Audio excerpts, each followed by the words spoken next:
Apa yang dilakukan oleh pesulap merah ini merupakan bagian penumpasan kesyirikan apabila orang tersebut mengaku sebagai wali Allah. Ini jangan serta-merta kita percaya, karena dukun dengan wali Allah itu beda.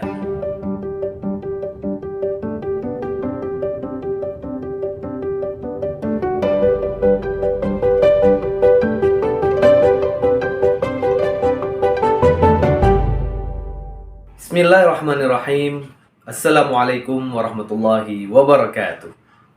Ahlan wa sahlan teman-teman sekalian. Di video kali ini saya ingin membahas tentang pesulap merah buat dukun marah. Akhir-akhir ini sosok pesulap merah ini mendapat banyak sorotan di sosial media.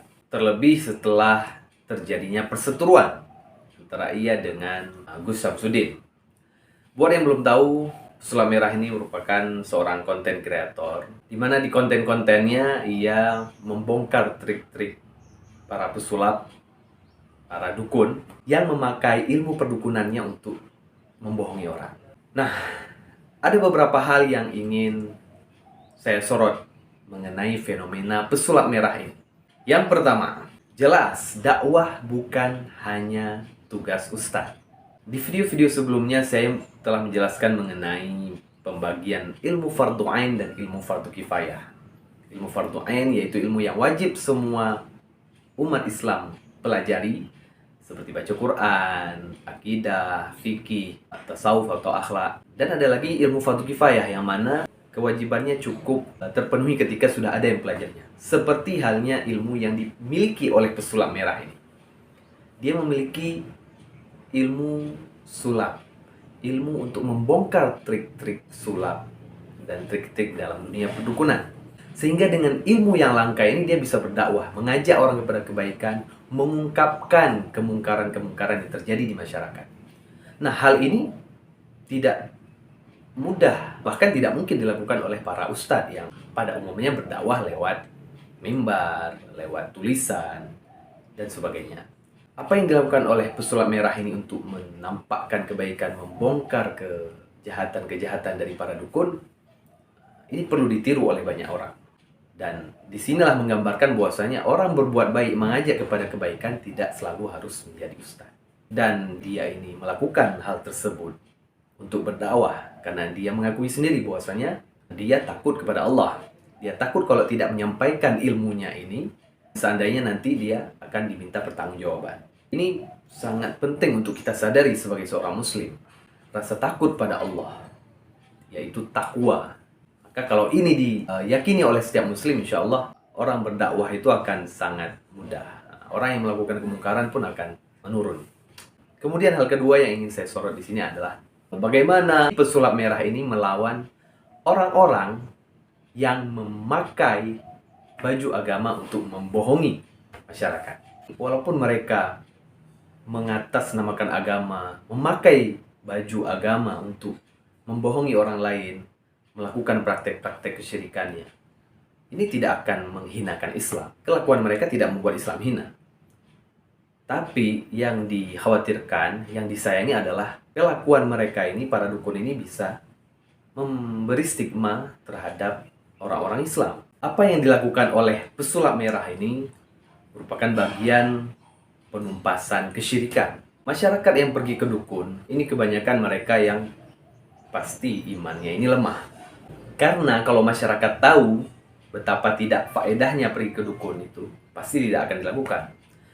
Dan di dalam Al-Quran dan As-Sunnah sudah dijelaskan banyak mengenai praktek dukun ini bisa membawa kepada kesyirikan. Baik yang melakukannya maupun yang datang kepada dukun ini. Kalau kita telusuri, memang ada dukun yang memang dia itu sakti karena dia emang belajar sihir, ada perantara setan di situ. Tapi ada dukun yang memang dia menggunakan trik-trik saja untuk menipu orang. Dan ini yang kebanyakan dibongkar oleh pesulap merah ini. Di antara kerjaan dukun yaitu meramal orang ini. Nah, ini yang juga kadang membuat masyarakat ini gampang terpengaruh. Seperti ramalan-ramalan yang pernah heboh misalnya di masyarakat kita.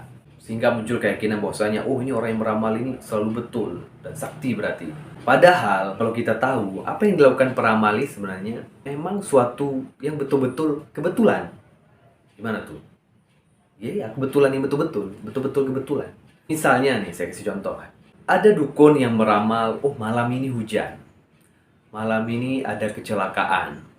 Oh nanti mati lampu. Oh nanti ini, itu. Ada 10 ramalan dia. Tapi ternyata yang terjadi malam itu, gak ada hujan, gak ada kecelakaan. Tapi mati lampu. Dan ramalan-ramalan yang lain ini tidak terjadi. Hanya mati lampu ini aja yang terjadi. Dari 10 ramalan, hanya satu yang terjadi. Nah, satu yang betul inilah yang dia ungkapkan, yang dia keluarkan. Tuh kan betul kan mati lampu. Nah, berarti betul apa yang saya bilang ini. Nah, sehingga orang percaya ketika ada hal yang betul-betul terjadi, tapi orang lupa ada 9 hal yang nggak terjadi dan nggak diungkapkan. Nah, begitulah trik peramal sebenarnya.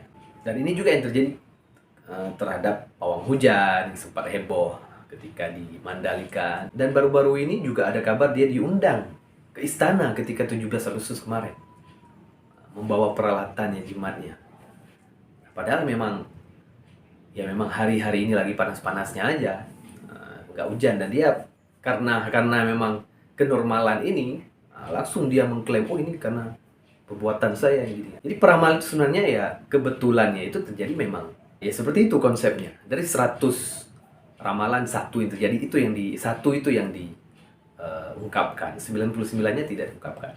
Mengenai orang yang memakai simbol-simbol agama, memakai baju agama untuk menipu orang dengan praktek sulap, sihir, dukun atau sebagainya itu, perlu juga kita pahami bahwasanya apabila orang tersebut mengaku sebagai wali Allah, ini jangan serta-merta kita percaya.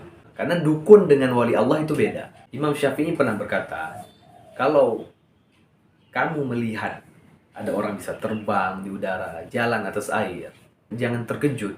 Tapi lihatlah bagaimana sikap dia, perbuatannya, amalan sehari-harinya, dia menjalankan syariat seperti apa. Karena namanya wali Allah itu pasti punya ilmu dan ketakwaan, ilmu dan iman. Tidak mungkin wali Allah itu dia maksiat. Kita harus mengakui memang wali Allah itu ada yang diberikan karomah, suatu hal yang di luar kebiasaan. Tapi sekali lagi kita harus perhatikan sehariannya. Jangan sampai ini misalnya ada seorang berpakaian ustadz, misalnya ada cewek mau berobat, dipegang-pegang tangannya, diramal tangannya. Ini kan dalam hal ini saja dia sudah berbuat dosa. Menyentuh lawan jenis yang bukan mahram kan tidak boleh. Jadi tentu beda antara wali Allah dan dukun. Kemudian yang terakhir yang ingin saya sorot mengenai pesulap merah ini adalah perlunya kita mengapresiasi sosok pesulap merah ini, karena gara-gara pesulap merah masyarakat Indonesia makin cerdas sehingga tidak mudah ditipu dengan animisme, dinamisme, tahayul-tahayul dan sebagainya.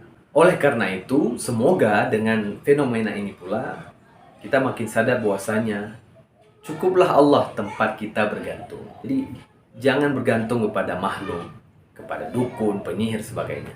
Tentu kita tidak bisa menafikan bahwasanya sihir itu ada, santet itu bisa aja terjadi pada kita. Tapi yang paling penting adalah kita harus sadari bahwasanya Allah lah sebaik-baik pelindung dan Allah lah yang maha kuat. Dan masalah gaib, kalau misalnya teman-teman yang menonton saya ini misalnya putus asa terhadap kehidupannya, kepingin tahu masa depannya seperti apa, ingin diramal, maka ini sebaiknya jangan sampai ada niat pergi ke dukun atau mempercayai zodiak, Capricorn, Sagittarius, Gemini, gini-gini. Karena hal tersebut tidak membawa manfaatnya dan malah membuat kita syirik. Dan syirik itu dosa yang besar. Karena masalah yang gaib itu hanya Allah yang tahu. Allah sendiri mengatakan dalam Al-Quran, Bismillahirrahmanirrahim, Qul la ya'lamu man fis samawati wal ardil ghaiba illallah. Katakanlah, tidak ada di langit ataupun di bumi yang tahu perkara-perkara yang gaib kecuali Allah.